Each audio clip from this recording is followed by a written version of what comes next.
چنانچہ ہم اگر اللہ رب العزت کا ذکر کریں گے تو اس کے جواب میں اللہ رب العزت ہمیں یاد کریں گے. اب ذرا اس کی حقیقت سمجھ لیں.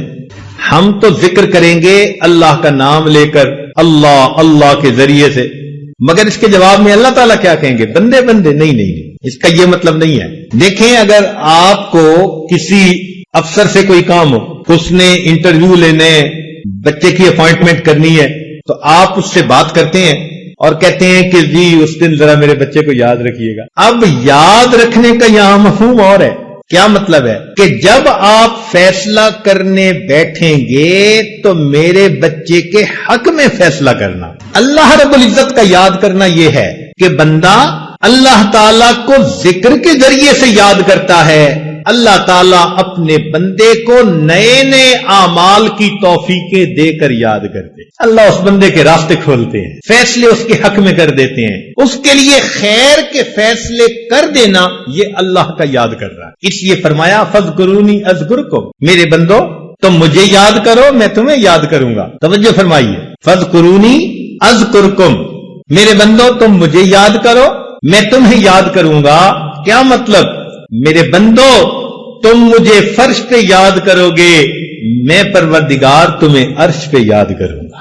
اے میرے بندو تم مجھے معذرت کے ساتھ یاد کرو گے، تم مجھے معذرت کے ساتھ یاد کرو گے، میں پروردگار تمہیں مغفرت کے ساتھ یاد کروں گا. تم معافی مانگنا میں معاف کر دوں گا. تم معذرت کے ساتھ مجھے یاد کرو گے، میں پروردگار تمہیں مغفرت کے ساتھ یاد کر. فاذکرونی اذکرکم، میرے بندو تم میرا احترام کرو گے، میں پروردگار مخلوق کے دلوں میں تمہاری عزتیں بٹھا دوں گا.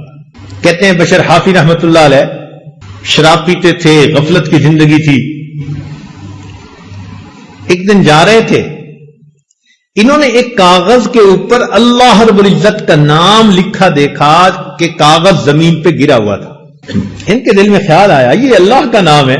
انہوں نے وہ کاغذ اٹھا کر اونچی جگہ پر رکھ دیا. اتنا سا عمل کیا.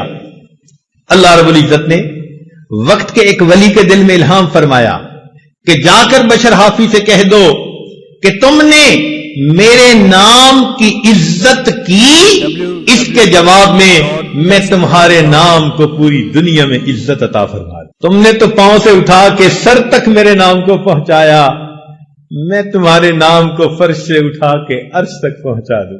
فاذکرونی اذکرکم، تم میرا ذکر کرو میں تمہارا ذکر کروں گا. کیا مطلب؟ کہ میرے بندو تم معصیت سے بچ کر مجھے یاد کرو گے، میں مصیبت کے وقت میں بندو مدد کے ذریعے تمہیں یاد کروں. فاذکرونی اذکرکم، تم مجھے یاد کرو میں تمہیں یاد کروں گا. کیا مطلب؟ میرے بندو تم اپنی راحت کے لمحات میں مجھے یاد کرو گے، میں تمہاری زحمت کے اوقات میں تمہیں یاد کروں.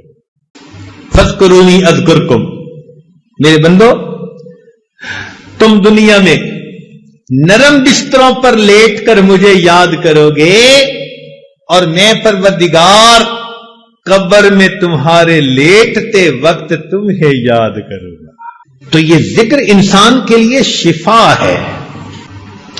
چنانچہ حسن بصری رحمت اللہ علیہ کے پاس ایک آدمی آیا. قال رجل للحسن یا ابا سعید اشکو الیک قسوۃ قلبی، اے ابو سعید میں آپ کے سامنے اپنے دل کی سختی کا شکوہ کرتا ہوں، میرا دل بہت سخت ہے. قال اذبہ بالذکر، فرمایا کہ تم ذکر کے ذریعے سے اپنے دل کو موم بنا لو. تو دل ذکر کے ذریعے سے موم ہوتا ہے، اس کے اندر رقت آ جاتی ہے، اس کے اندر خوف خدا آ جاتا ہے، اس کے اندر اللہ کی محبت آ جاتی ہے. یہ دل ذکر کے بغیر سل ہوتا ہے، اور جب ذکر کثرت سے کرے پھر سینے میں دل ہوتا. اب فیصلہ ہم کریں کہ ہمارے سینے میں دل ہے یا ہمارے سینے میں سل ہے.